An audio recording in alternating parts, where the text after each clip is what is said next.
So Hare Krishna, thanks everyone for joining in today. Sorry about the time change. I mentioned to you the reasons already. Okay, we'll begin. So last week we saw chapter 2 Bhagavad Gita from verses 11 to 22 to 30 we saw. Does anyone remember anything that we discussed last week?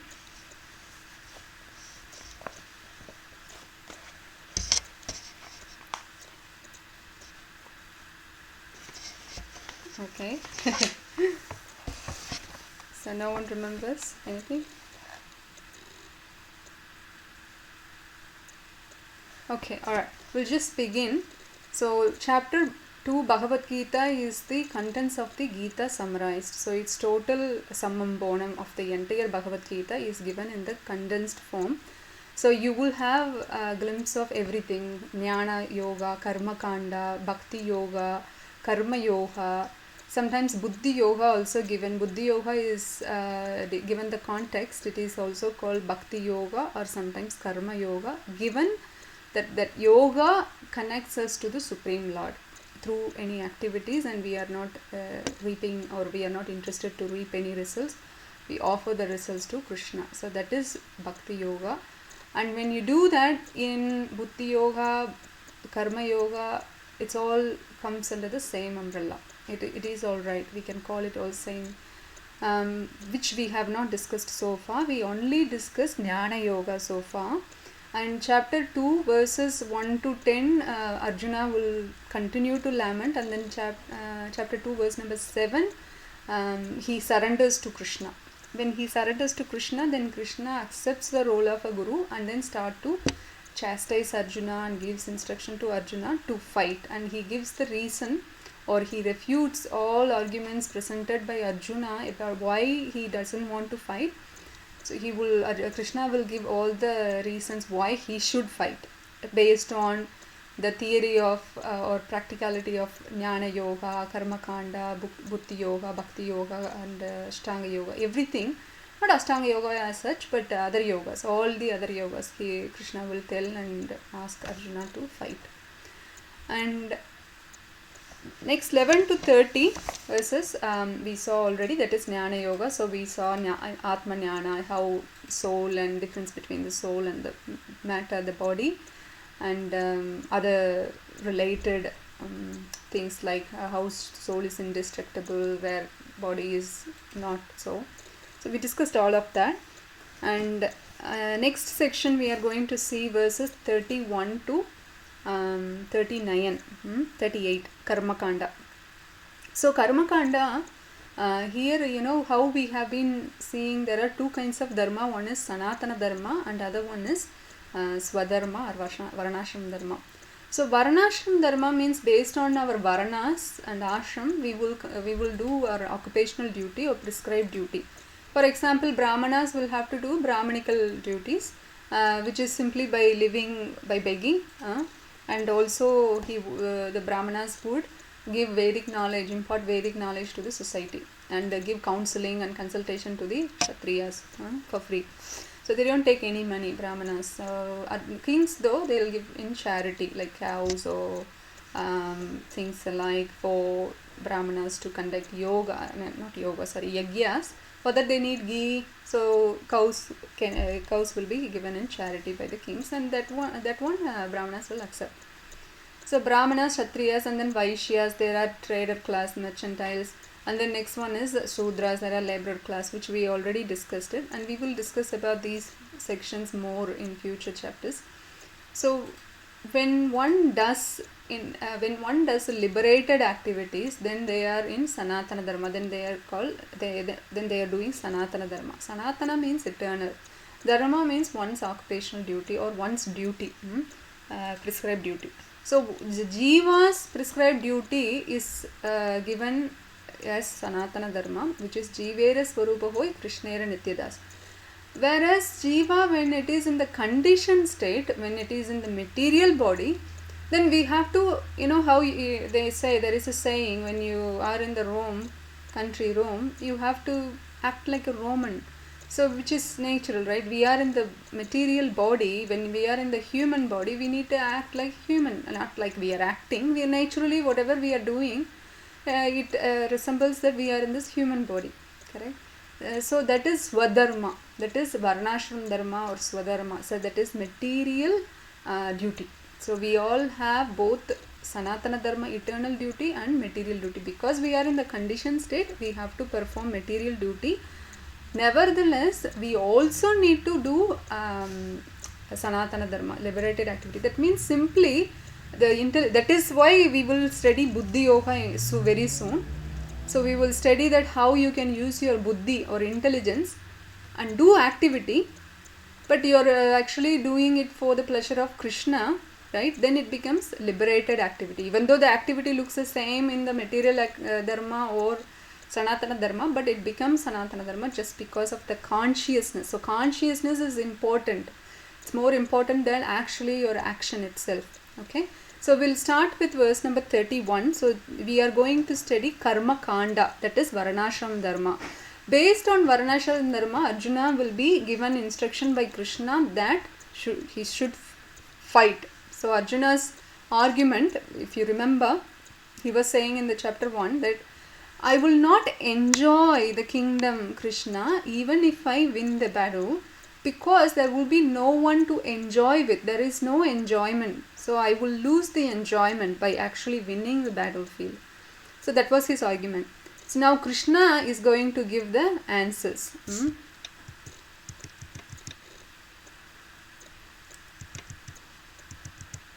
Okay, here we are.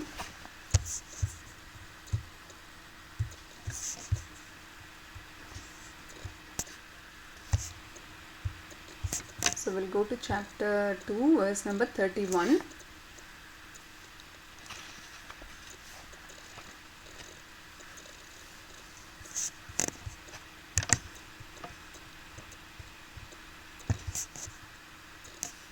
I hope every one of you is alert, not feeling sleepy after your lunch, Prashadam. Anyone wants to read the verse number 31?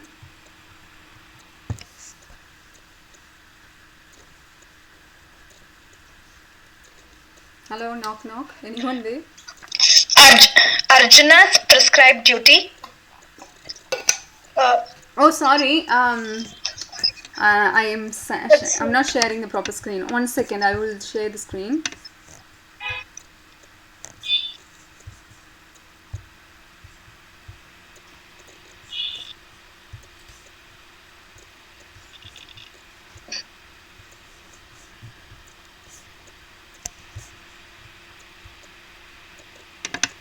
Okay.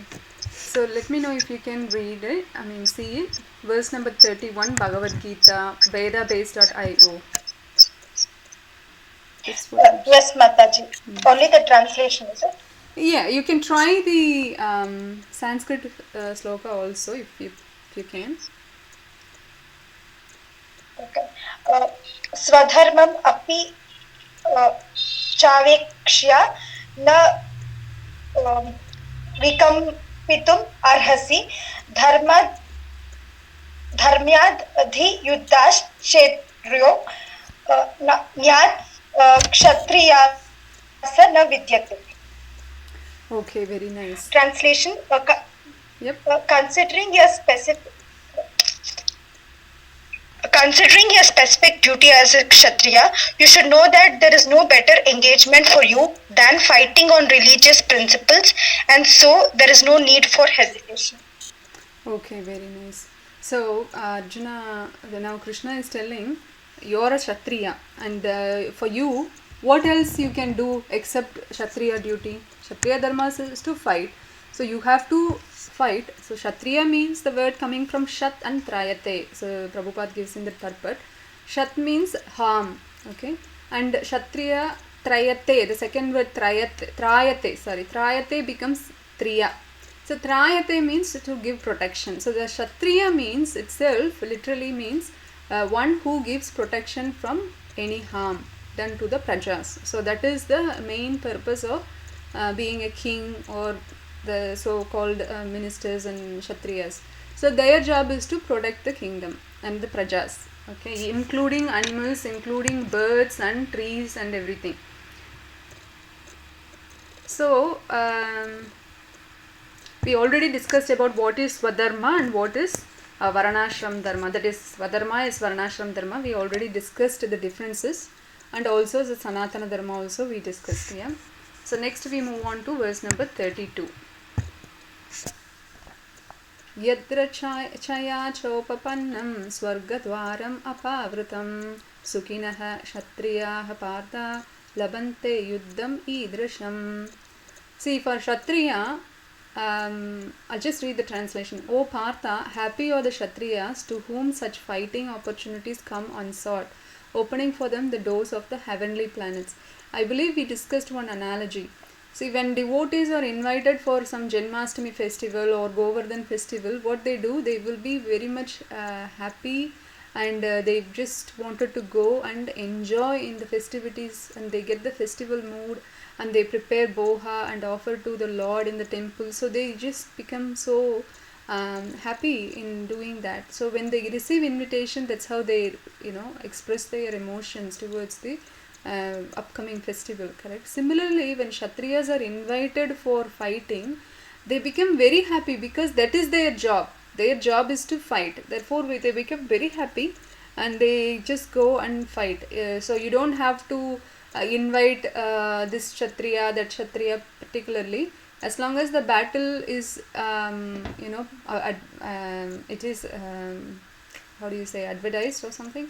The battle is going to come, there is a war, and immediately the Kshatriyas become alert, they get the news, they get the message, and they automatically come. It doesn't need to have a personal invitation. But in here, Arjuna has received obviously personal invitation to fight, and the fighting opportunities is what Kshatriyas wanted. You know how hunter wanted to hunt naturally, and fishing man wanted to fish. So it becomes natural. Whatever your hobby is, whatever you're practicing, if you're a chess player, you wanted to play chess and compete with somebody. So this is what Kshatriya's duty also, that is point given by Krishna.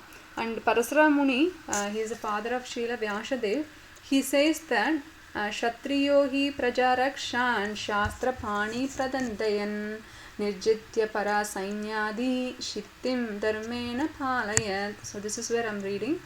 And next, the Kshatriya's duty is to protect the citizens from all kinds of difficulties, and for that reason he has to apply violence in suitable cases for law and order. Therefore, he has to conquer the soldiers of inimical kings, and thus with religious principles he should rule over the world.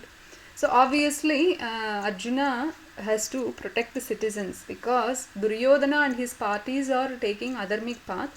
And if they become the kings, if they conquer the kingdom, what will happen? They will lead the people in the adharmic path also. Even if people, prajas don't want to follow them, there would be no choice. Like how Kamsa was ruling the kingdom and everyone was very fearful of him. So they were so afraid of death because Kamsa may kill anybody if they don't obey. Obey the orders of Kamsa. He will mercilessly kill them. Even we know that how he was ready to kill even his own cousin sister. Mercilessly he wanted to kill because it was the Asariri said that it's cousin's son or the child, the 8th child, will come and kill him. So for saving his own life, he is ready to kill his own cousin, who he was very having good relationship, as if he is a brother and she's sister. That much bond relationship mood that they had. But all of a sudden he just lost it. He became angry. He was so cool at 1 second and next second he became very angry. That indicates that how demoniac people, the demoniac things, they just don't follow the religious path. They are ready to do anything to save their lives or to enjoy their sense gratification. So next is here also there is a point mentioned that how Kshatriyas has to be violent.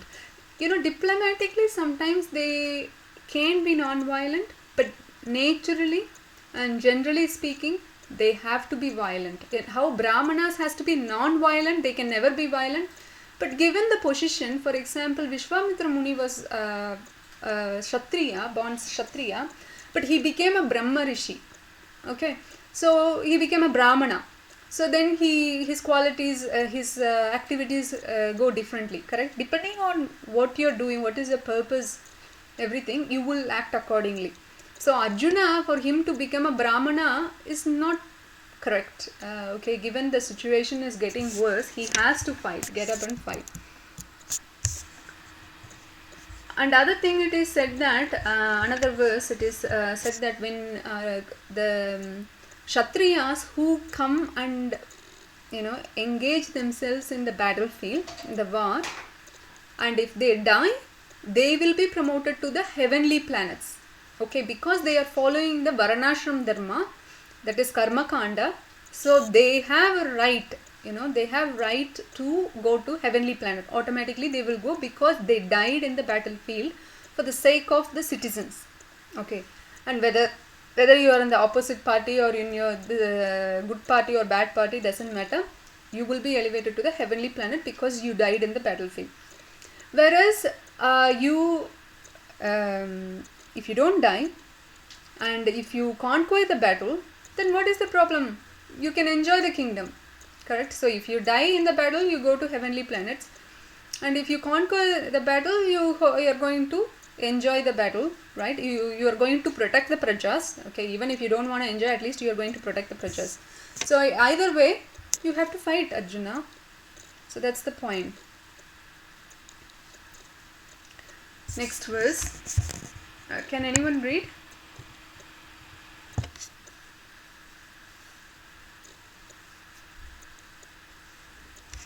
Verse number 33.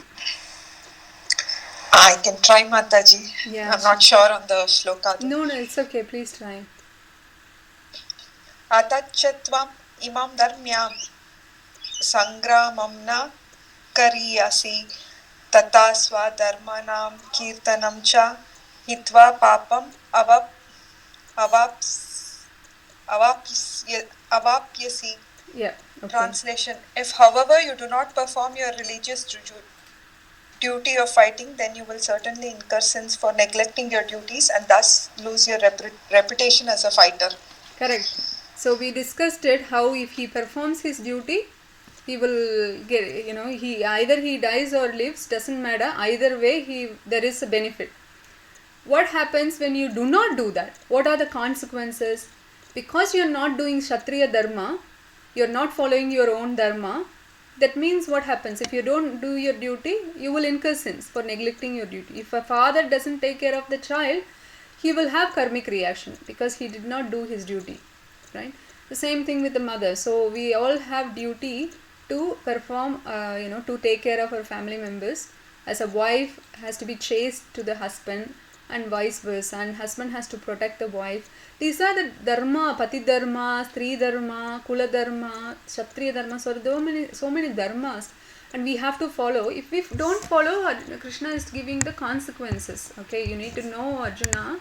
If you don't do it, you will incur sin. Because Arjuna was telling, I will incur sin if I kill these people. And Krishna is now telling, you will incur sin if you don't kill them. Because your duty is Kshatriya. So you have to do that.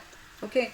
So another thing, it is mentioned in the purport that how one time in the forest, Arjuna was fighting with hunter.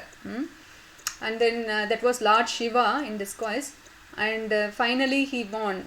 It was very intense fight, and Lord Shiva was very much pleased how Arjuna was very strong in his skills, archery skills. So as a present, as a reward, he gave Pasupata Astra. Okay. Similarly, Dronacharya, his guru, also Indra, his adopted father, they also gifted him with so many opulent things like weapons. And Dronacharya blessed him that you will the weapon, he gave the weapon that you can even kill your guru. So that kind of powerful weapons Arjuna received from so many exalted personalities. So the next point we will see why it is said. Because as Kshatriya, if you don't do your duties, what happens? dishonor, it's an insult, it's insult in the sense it's a infamy. Krishna was saying in this verse, people will always speak of your infamy, and for a respectful person, dishonor is worse than death. So Arjuna is now told that consequence number one is you will incur sins, okay, if you don't kill because you are not following the dharma. Second is, because you ran away from the battlefield, people don't think you ran away because you're very great personality and you're being very compassionate and merciful. You wanted to spare the lives of everyone in the battlefield. No, they don't think like that. They will actually say that what a coward, he just ran away from the battlefield. What kind of Kshatriya is he? So that is a dishonor, great dishonor for Kshatriya, to be told that he has run away from the battlefield because of the fear of death. So this is such a bad reputation for Arjuna, who has very good reputation from so many exalted personalities like Lord Shiva, Indra and Dronacharya, etc. So that is this point. Krishna is telling all this because Arjuna is so much confused. He is not able to think through the actual, he is not able to see things as they are. When you are jnani, when you understand the transcendental knowledge, then you will see things as they are. And better than jnani is what? Yogi, and better than yogi is bhaktas. And that is why Krishna will actually drive Arjuna to the fact finally to become a bhakta. So now he was saying before, be a jnani, now he is saying be a karmakandi, do your duty because you will incur sins. See, bhaktas will never worry about sins, incurring sins or being dishonored or anything. If you see the qualities of devotees, they are very humble, they are very tolerant. Trinadapi sunisena tarorapi sahisuna amanina manadena kirtanya sadahari. It is in Sikshashtakam given by Chaitanya Mahaprabhu 500 years ago, who is Krishna himself. He was saying the devotees will have to be tolerant like trees and humble like the grass. Humbler than tolerant, more tolerant than trees, because trees will not have any grudges towards us if we hit them, cut the trees or harm them in any ways. The winter or summer, it just stays put. But for us, we don't do that, right? So that is what Chaitanya Mahaprabhu is teaching us, to develop that mood to be more tolerant than trees, which is hard, but by practice we can achieve at least in some lifetime, if not in this lifetime. And then humbler than the blade of grass. So blade of grass, even if you stomp on it, if you walk on it, it doesn't tell anything. It just accepts it. It is also a living jiva, right? It accepts it. Similarly, we need to be in that position. But now Krishna is telling, oh, you will incur sins, you will be spoken very badly of you. People will speak badly of you. But devotees don't care anyway, right? Why he is saying all this? Because when the beginner of Bhagavad Gita starts from chapter 1 and 2 and 3, Krishna wanted to give them the basic knowledge starting from Sankhya Yoga, which is Atma Jnana, and then slowly Krishna will take us to the journey of all the yoga paths, and finally he'll give the essence of Bhagavad Gita, which is to perform bhakti. For bhaktas, this infamy or respect, honor or dishonor, we don't care, right? Because it will come on its own accord. Prahlad Maharaj says in Srimad Bhagavatam, you don't work hard to get any distress, the miseries, correct? But why do you work so hard for the happiness? It is because of our illusion. We think that because I'm working hard, I'm receiving all this. Because of your already past karmic activities, you will receive what you are entitled to, what you deserve. You will get it, whether you work hard or not. But we think we need to work harder, so we get this and that. See, sometimes you will get more tax refund. Sometimes you get no tax refund. It's all because of what karmic reaction is. Sometimes you get more money from nowhere. Sometimes you don't even get money from the the source that you were expecting to get the money from. So these things will happen because of the condition that we are in, this conditional world, and we have this karmic reactions that we have to go through. So we have to accept whatever it comes on its own accord. We don't have to refute with it, okay? And also Krishna's friendship Arjuna has, that will also be bad on Krishna, that how Krishna is the supreme lord and Arjuna is his friend, but he doesn't even have the courage to fight. So that is also the point acharyas bring about. The next verse is 35. Bhayat ranat uparatam mamsiyante tvam maharatah yesham shatvam bahumato bhutva yashyasi lagavam. Can someone read translation, please?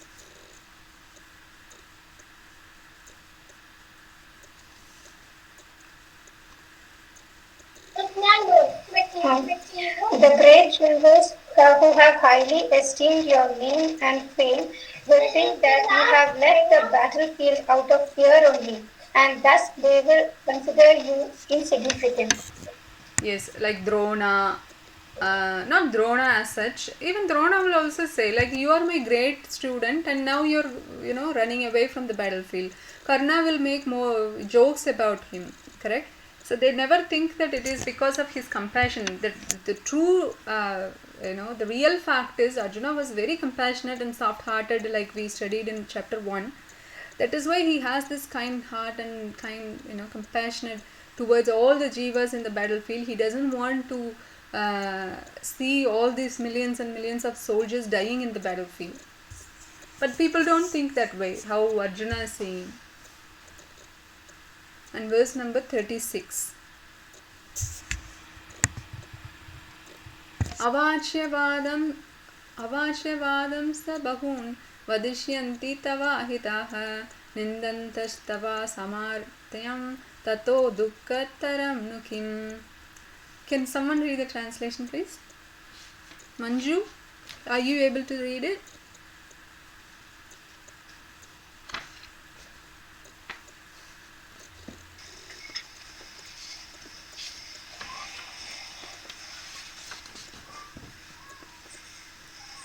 Your enemies will describe you in many unkind words and scorn your ability. What could be more painful for you?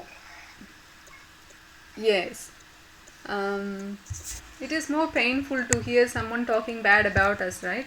This is again more of karma kanda thing. Bhaktas, they don't mind. They don't mind at all. Like how Haridas Thakur, he was a devotee of Krishna, Lord Chaitanya Mahaprabhu, and he was beaten in 21 marketplaces, whipped, because he was chanting all the time, and he was a born Muslim, but he took up chanting the holy name, and he took up Krishna consciousness, and the king, who was a Muslim, he did not like it. He wanted to punish him. So 21 marketplaces he was whipped really badly. But he was tolerating everything.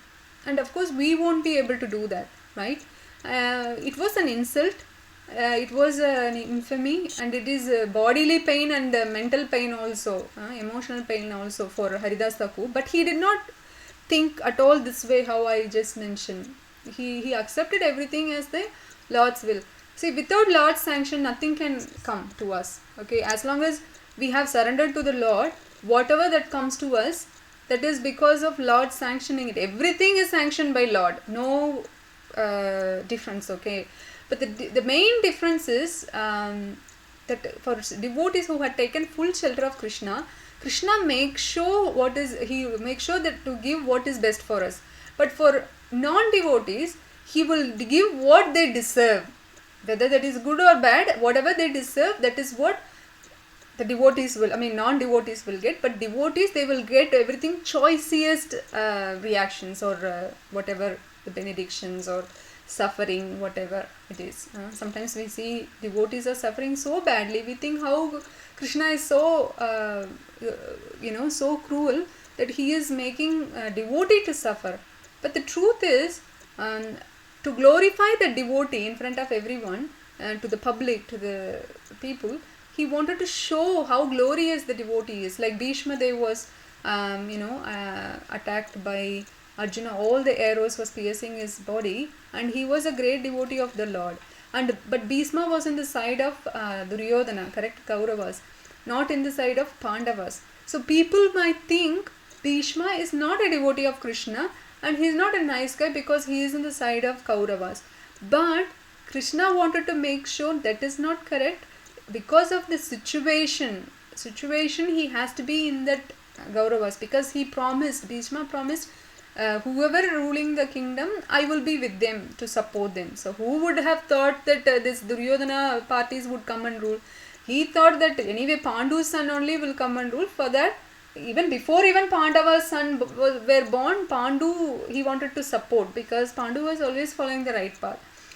So nevertheless he wanted to support the ruling party, just because that happens to be Dhritarashtra's sons.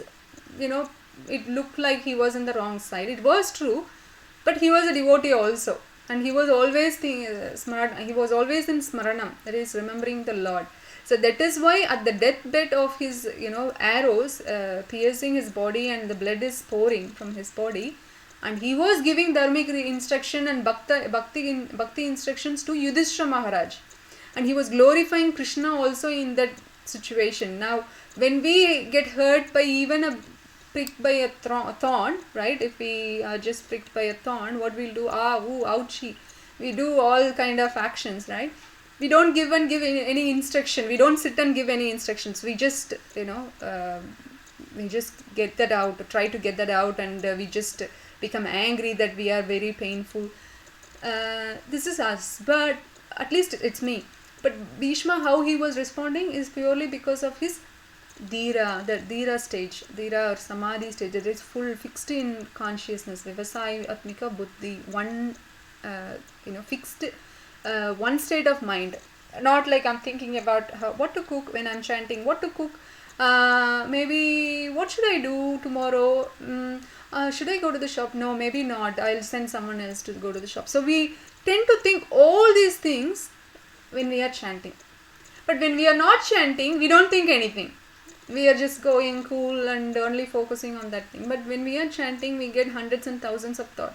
So we need to practice ourselves to get to the Vivasayatmika Buddhi. That's fixed, fixing your intelligence in Krishna consciousness. Okay. So verse number 37. Hatava prapsyasi swargam jitva va bokshese mahim tashmat uttista kaunteya Uddaya Krita Nishayaha. Translation. Can someone read the translation? Anshu, are you able to read the translation?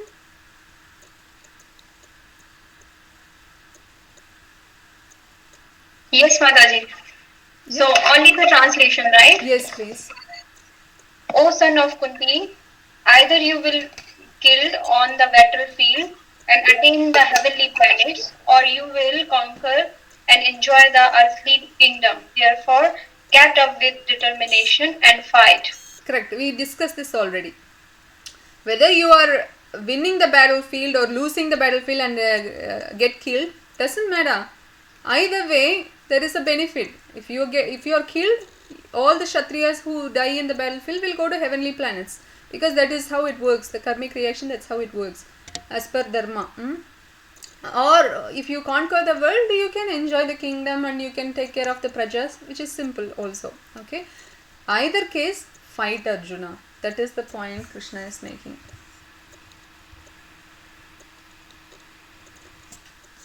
Sugadukke samakritva labha alabho jaya ajayo tato yuddhaya yujyasva naivam papam avapshyasi. Translation. Sumana, can you please read the translation? Yes, Mataji. Do the fight for the sake of fighting without considering happiness or distress, loss or gain, victory or defeat, and by so doing you shall never incur sin. So now Krishna is trying to tell all, so he was telling all karma kandic actions and reactions. If you do this, you'll get this reaction. If you do that, you'll get this reaction. But actually for Nishkama karma, which is above the karma kanda, Nishkama karma yoga means, Nish means no, Kama means desire. Okay. No desire for the fruitive results. Okay. That is for the activities you perform. That is karma yoga. So Nishkama karma yoga, Jnana yoga means understanding that you are not this body, you are the spirit soul. That is okay. What will happen if you follow Jnana Yoga? You will get liberated. You go to Brahma Jyoti, that is there. But for Nishkama Karma Yoga, there is an opportunity that you can take up Krishna consciousness, because you are not interested in results. Jnani is also not interested in the results. That means they don't want to do any activities, and that's why they are detached from the action itself, also the results. But for Nishkama Karma Yogis, they perform activity, but they are not attached to the results. Okay. For Bhakti Yogis, they perform activities, okay, and the results they offer to Krishna. So it is like I'm giving you 10,000 rupees, so you're not attached to it, you don't want it. That is Jnana Yoga. And you want Nishkama Karma Yoga, you get 10,000 rupees, but you wanted to, you're not attached to it, you're not enjoying with it. Okay. You're simply whatever you needed to do for the family, you're just doing it, but you're not enjoying it. But for devotees, what they do, they offer it to Krishna. They offer it to Krishna through paraphernalia, buying paraphernalia for Krishna, offering boha to Krishna, inviting devotees and offering prasadam to them, and donating in the temple, and giving charity to the brahmanas in the temple, the ashram residents. So they spend the money earned in the Krishna consciousness way, or raising the children in the Krishna consciousness way, so they use the money in that. So there is difference. Sometimes Niskama Karma Yoga, also called Bhakti Yogis, it is okay as long as there is a connection there. What I just said, the connection. So how you perform activities and relieve the results for the pleasure of Krishna. So say for example, I am spending money for any preaching activities. Okay, buying a laptop, buying a mobile phone, or any mic or lighting system. So whatever it is, I'm spending the money, not everything, but most of it, but other things I'm spending it to maintain our family in Krishna consciousness. Okay, that is Niskama Karma Yoga also, as well as Bhakti Yoga. Okay, and here Krishna is saying that for the sake of fighting, okay, just for the sake, just do the job. Okay, don't worry about whether Jayam or Ajayam. Okay, Labam or Alabam. So that means, gain, loss or gain, and Sugha or Dukkha, happiness or distress, Jaya or Ajay, victory or defeat, whatever it is, if you just perform your duty, don't worry about the result, just perform your duty, Nishkama Karma. Don't worry about the result. If you do that, you will not incur any sins. Okay, but it is also said though that Devarishi Bhutapta Naranam Pitranam. So I'll just get the verse here. We'll just read the translation only. So in this verse, it is said from Bhagavatam that anyone who has completely surrendered unto Krishna, Mukunda, giving up all other duties, is no longer a debtor, nor is he obliged to anyone, not the demigods, nor the sages, nor the people in general, nor kinsmen, nor humanity, nor forefathers. So that is an indirect hint given by Krishna to Arjuna in this verse, and the matter will be more clearly explained in the following verses. So in this verse number 38, Krishna is making the point that do this fight for me, indirectly telling, do it for me. So in fact, if we perform anything for the pleasure of Krishna, then automatically it doesn't reap any reactions whatsoever, because it is called akarma. Vikarma means following bad activities, doing bad activities, or rejecting the religious principles, and doing the opposite of Vedic injunctions is a vikarma. So that will have bad reactions. Karma means doing activities as per dharma, so it will have reactions also, correct? Good or bad, it will also have. So karma may have good reactions and vikarma may have bad reactions. What about akarma? That means you are doing activity as normal, whatever akarmis do, karmis do, that's how you will also do as a bhakta. But the difference is your consciousness is different. Your state of consciousness is to please Krishna, but their state of consciousness is to please themselves. So they are obliged to perform yagya, tapasya, charity, everything to brahmanas, demigods, and for their own well-being, they have to perform all these things. And pitrupaksha, so they have to follow all these Vedic injunctions to please the society, demigods, sages, and everything. Okay, but For devotees, no, you don't have to do anything because you're pleasing Krishna. Like watering the root of the tree will satisfy an entire tree, the twigs and flowers and fruits, correct, as said in Bhagavatam. So therefore we don't have to please anyone because automatically it will be pleased. But it doesn't mean that we are just being rude or disrespectful to our elders, parents or ancestors and friends. No, it's not. It shouldn't be literally taken that way, but rather to be understood that when we please Krishna, everyone will be pleased. That means we will be given an intelligence on how to please others also, because we are pleasing Krishna. He will give us an intelligence, so making sure we are balancing our life with spiritually and materially. Okay, so we move on to the next verse. Can someone read the translation, please? Maybe Sushma. Is Sushma there? Yeah. Thus far, I have described this knowledge to you through analytical study. Now listen as I explain it in terms of working without fruitive results. O son of Pratha, when you act in such knowledge, you can free yourself from the bondage of works. Okay. So, in this verse, Krishna is telling, so far I was telling you Karma Kanda, Jnana Yoga and everything. So now I will tell you Buddhi Yoga. Okay, the knowledge I will tell you, I will give you. So you can work but free from the entanglement. Because we all have this material entanglement, right? You perform one duty and that has reaction. That means if you see a beggar in the railway station, okay, and you wanted to give him some charity, so you wanted to give him $2 or something, so that he can buy some coffee or donut or something from the shops. So that is your intention, and you give the $2, he goes and buy a cigarette and smokes it. So what happens? Because he was doing a bad activity, right?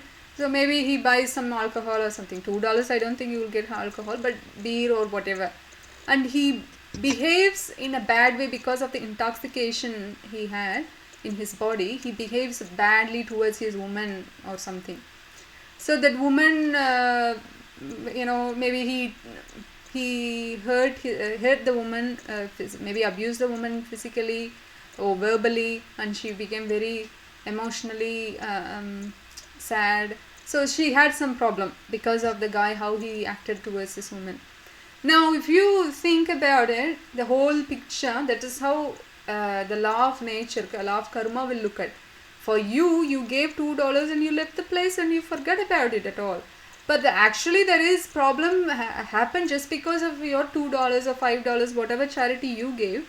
The problem has occurred. If you haven't given, there wouldn't be any problem. Okay, because of those chain reaction, that reaction will have to come back to you. So that means there is an entanglement, there is a bondage of reaction, karma bandhana. Okay, so we need to get out of it. So that is why Krishna will give. See, if you are friends with Krishna, Krishna will give you all the tips and tricks how you can get out of this entanglement, how can you get out of this material world, how can you attain liberation, and how can you attain Krishna's home itself, Krishna's abode itself, how can you attain? Starting from minute steps, little steps, baby steps, finally he is giving the whole, entire Golaka Vrindavan to us. So how nice it is to go back home, back to Godhead, right? He's giving the secret. This is most confidential knowledge. No one knows it. Even if someone reads Bhagavad Gita, this especially Raja Vidya, Raja Guhyam, Pavitram, Paramuttamam, so something like that. There is verse in 9th chapter. So Krishna is telling, this is Raja Vidya, Raja Guhya, very secret, king of the secrets, king of the knowledge, I am giving you. So not only to Arjuna, it's not that only for Arjuna it was given 5,000 years ago, but it is still applicable. Bhagavad Gita is still applicable even after 5,000 years. We are still in material bondage, we are still having karmic reactions. It's not that life has changed over the time, no. And we are still in confused state, even more than before. And we are in Kali Yuga, so it is it's so much doshas, the weakness and all the impurities in this yuga. But there is one good thing about it, is chanting the holy name of the Lord. Hare Krishna, Krishna Krishna, Hare Hare, Hare Ram, Ram Ram, Hare Hare. That is the only good thing we have.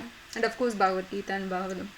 So when we think about that, it's not only applicable for Arjuna in that situation, but also it is applicable for all circumstances and all at all times and all places. Okay, not only the battlefield, even in our home it is still applicable. Bhagavad Gita's knowledge is still valid, even it is going to continue to be valid even more years to come. So we need to accept this knowledge, even though it's most confidential knowledge, no one can understand it. But if we are in the position to understand by the mercy of great acharyas and bona fide spiritual masters like Srila Prabhupada, then we should accept and study scrutinizingly and sincerely and follow, practically apply in our lives. That is more important. So what happens when you do buddhi yoga, that is using your intelligence and perform bhakti, automatically you will attain the love of Godhead. Okay, so this verse is very important, verse number 40. We all need to memorize it because this is so important. You can use it to tell to yourself and others also when they are in so much distress. You can tell. So how important this Bhagavad Gita reading or following Bhakti Yoga or even simply chanting, how good it is. Okay. Neha Vikrama Nasasti Pratyavayona Vidyate Swalpamapi Yashya Dharmasya Trayate Mahato Payat. Okay. Can anyone read? Maybe Deepti, please. Yes, Mataji. In this endeavor, there is no loss or diminution, and a little advancement on this path can protect one from the most dangerous type of fear. So Krishna was talking about Buddhi Yoga, which is nothing but Bhakti Yoga. The next verse itself, he is saying, in this path, on this path, even a little advancement on this path. Which path? The path that was just mentioned in the previous verse.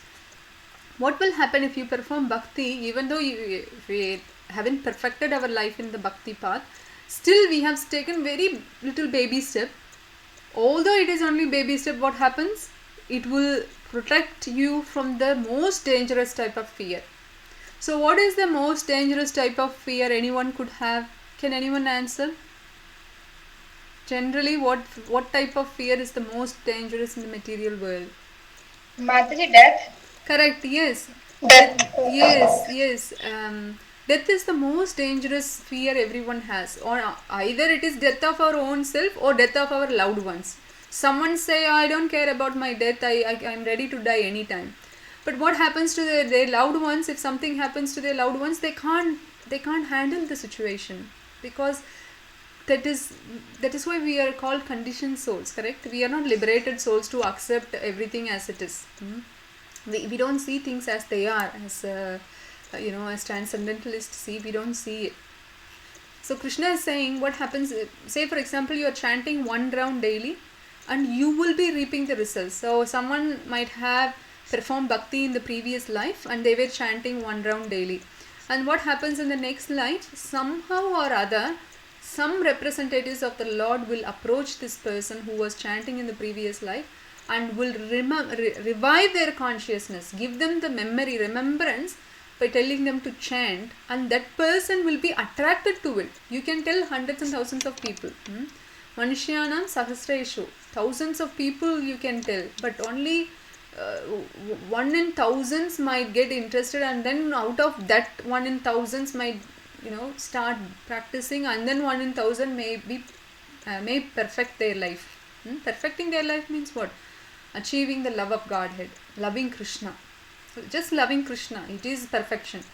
So you don't have to do any activity. That doesn't mean we are lazy and we don't want to do. No, it means simply that even if you don't want to do anything, just simply love Krishna. That is all right. One time, Srila Prabhupada's, I think one Babaji, he's Bhaktivinoda Thakur Maharaj's guru, Jagannath Das Babaji. He is very quiet. He only says Hare Krishna, chanting Hare Krishna and all. I think this is the one. Let me tell you the story and then try to think who spoke to who. So someone complained that one devotee was always chanting. He was doing nothing else. He was only chanting. I think it's Bhakti Siddhanta Saraswati Thakur or something. Then they came to this Acharya and told that this guy is always chanting, is not doing anything, not helping at all. Then the Acharya said, okay, how about you advertise in the town that who can chant 24 hours a day, come forward. And no one applied for that position because no one is ready to chant. Then the person who complained about the other devotee who was chanting 24 hours a day realized and understood that, oh yes, it is not easy for anyone to sit and chant 24 hours a day. It's not that because he was lazy to do anything else, it's because he was attracted to the taste of chanting the holy names of the Lord. That is the real understanding. So even if he complained, he was complaining, but understanding is that we all get the taste. Like if you are chanting one round, then you will continue from the first round with this lifetime, and you quickly pick up to chant more rounds. Okay, so we will recap. So what we have seen so far is verse number 31 to 40. So Krishna was telling how if he fights, if he fights, what happens is, as per Karma Kanda, you will get the kingdom, or you might die. Either way, you will go to a heavenly planet and enjoy, or you will be in the earthly planet and enjoy. But if you don't fight, because you are not following Kshatriya Dharma, you will incur sin for that. Not only sin, people will talk bad about you, thinking, oh, you got Pasupada Astra from Lord Shiva, credits from a special weapon from Dronacharya, and good reputation from Lord Indra, and everything will go in vain. Okay, and dishonor will come to your way, and people like Karna and other enemies will laugh at you that you are covered, and that we discussed. Okay, and so this is the chart how Arjuna was giving reasons in chapter 1 that he was very compassionate towards friends and relatives. So Krishna is answering that in chapter 2, 11 verse 30, Jnana Yoga, that soul and body are different and no enjoyment even if victorious. Then Krishna is saying, no, you will win earth or heaven anyway. And he was saying, I am fearful of sinful reactions. Actually, Krishna is saying, actually, it's not that sinful reactions you will face because you're fighting, but because you're not fighting only, you will face this sins. And destruction of family traditions. So Krishna is saying that attached to Krishna, not Vedic rituals. How we discussed, you are not obliged to do any duties for that. We will discuss more in 45 and 46th verse. And indecision, Arjuna was not sure what to do. So Krishna will tell in 41st verse that you need to surrender to Guru and do your duty. Okay. So we discussed that. Okay, so 41 verse we will see next week, and Vivashayatmika Buddhi, that is one-pointed consciousness or intelligence that you use to perform bhakti. Vivashayatmika Buddhi, that we will discuss in the next week verse. I stop here. Any questions?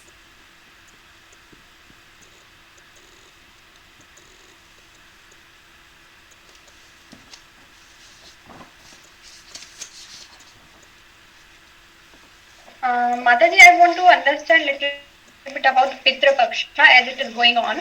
So, according in ISKCON, we don't do this? No, we can do this. Anyone can do this. Even though it is said that we are not obliged to perform any duties, but as a compassionate, soft-hearted devotees, we must perform the duties. Even when Chaitanya Mahaprabhu came in a human form, Krishna himself, and he was playing a role of a son and husband and sannyasi, later on, he was doing Shraddha for his father, deceased father. He did that in the, I think Kasi or some way. He did that. And also Ramachandra, Lord Ramachandra, he did it for Gadayu. What is that eagle's name? Gadayu. Jatayu. Sorry. Jatayu. Yes. So Ramachandra also did this for Jadayu. When Jadayu died, he felt he had a fatherly Vachalya Bhav with Jadayu, so he did that. Therefore, it is said that we should do it. But how we should do it is see, for example, you wanted to offer some panda, that offer the food to Pitrus, okay, ancestors. And you first offer the food in Krishna's plate to Krishna and keep a separate takeaway plate or something for their for the Pitrus, okay, whatever, whoever Pitrus you wanted to offer, to pray to them.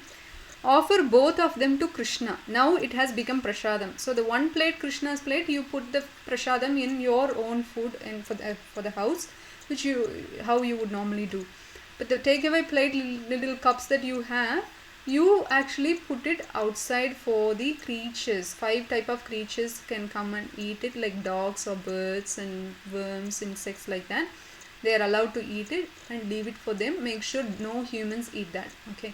Now what happens is, when someone else who is not a devotee does this kind of paksha, they reap the benefits as a blessings from the ancestors. But what we are doing is, we are actually giving the prasadam to them, to the ancestors. They will become bhaktas in the next life. They will get out of the Pitruloka. There are 3 generations will stay in the Pitruloka, and they will all wait for us to, someone or the other, give me some prasadam. Not prasadam, they only want food. Why? Because Pitruloka is the abode of Yamaloka, Yamaraj. Okay. So when 1 year in Pitruloka, 1 day in Pitruloka is equal to 1 year in Bhuloka. Okay. So when we offer food to ancestors every year, that's an anniversary or Amavasya ceremony, right? So every year you offer food 1 day, that will go to them every day. You understand? Because of the calculation. So how the time scale works in Earth planet is 1 year equal to 1 day in day. You're only offering once a year, but that equals to once a day for them. Therefore, every day they are being fed by us. Okay, one or the other, some grandfather, grandson or mother, wife or son or uncle or aunt, someone or other offering pinda to them. So they are happy and they bless us that you all stay blessed and have a good well-being and all. They bless. But if we don't do that, right, what happens is they are hungry and they are expecting some nice food from us. Because they don't receive it, they'll curse us, saying, what kind of grandson are you, or son are you, or daughter-in-law are you? You're not doing it, your vamsa will be ruined.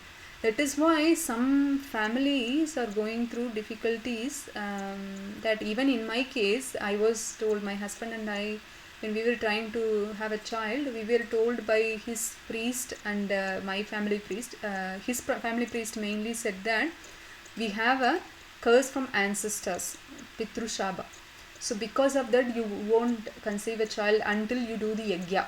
But what happens? We took up Krishna consciousness more seriously. We started chanting 16 rounds every day immediately, because of the advice we received from the devotees. Because no other way, whether I conceive or not conceive, I have to do the chanting. That way I surrender myself to Krishna, and then it will become his choice. He will give a best choice. If I am not surrendering to Krishna, that means it is karmic reaction. If I surrender to the Lord, it is his benediction, his blessings, his mercy. Whatever I get or don't get, it is his blessing. So I was trying to convince my mind that whether I get a child or not doesn't matter. I will continue to pray to Krishna only, surrender to Krishna. That is how I felt. But in 1 month I conceived. So that was 100% Radharani's mercy, who recommended to Krishna, because I was doing this on Radhashtami day. Fasting, unintentional fasting. I did it on Radhashtami day last year. I told you already this. And then I conceived within a month. So that was all because of the mercy of the Lord. So some people, it won't happen to them. It's okay. That means still mercy of the Lord. Okay, all we need to do is, regardless of we had ancestor Shaba, Pitru Shaba, we still was able to go ahead, because of supreme position that Krishna has is superior than even Lord Brahma. Then what to speak of Pitrus? They are still in Pitruloka, in material bondage, correct? So therefore it is a good opportunity for all of us to offer prasadam to the past